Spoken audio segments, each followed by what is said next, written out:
Krishna said to his brother, he says, Ami Deva Vara. He says, Vara, like Govardhan, Deva Vara, Devavara. O greatest of lords, just see how these trees are bowing their heads at your lotus feet, which are worshipable by the immortal demigods.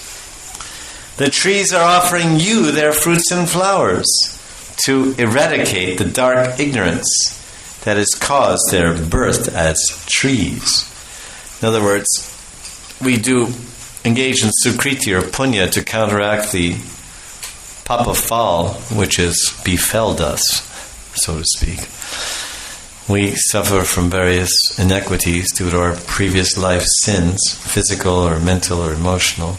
So there are various prayaschitta measures that one can do in this life to counteract the wrong choices in his previous life and try to improve the situation and rectify the situation. So the trees are acting like human beings. They're offering obeisances to Krishna. So Krishna is attributing the cause of this to being his brother's entrance into the forest. But actually the trees are recognizing Krishna. And the purport is there. Knowing the minds of the trees who wanted to worship his lotus feet. The trees wanted to worship. So that's the thing. Krishna knows the mind of the worshipper. This is what we don't even know our own mind. If we did, we'd be in a lot better shape. But our mind is a great mystery. What to speak of other people, they can't figure anything out about us.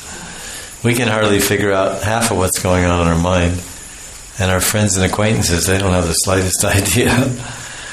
But Krishna knows the good stuff. The bad stuff he leaves to the demigods to sort out. Ketu and Rahu and Jupiter, they sort out the bad samskaras and good ones. But Krishna is looking for the spark of spirit, the spark of intention, good intentions, good spiritual desires, and that he's interested in. So he knows if we want to worship him, and he knows if we're serious about loving him, and he knows if we're serious about returning to him, and he knows if we're serious about surrendering unto him. He knows it very well. We don't have to send him a courier mail. We don't have to inform him. Before we inform him, he already knows. So therefore, he makes suitable arrangements according to the sincerity of our purpose. So here, it says he knows the minds of the trees. So you're studying all these subjects, biology and all these things. So where is the mind of the tree located?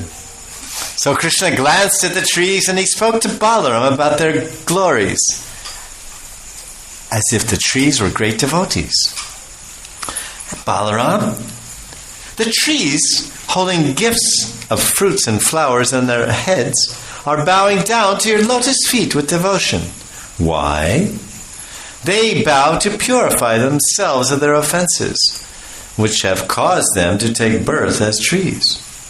They are thinking, because we have committed such grave offenses, we have become trees and cannot accompany the Lord and wander around with the other cowherd men and boys through the village of Vrindavan. We're restricted.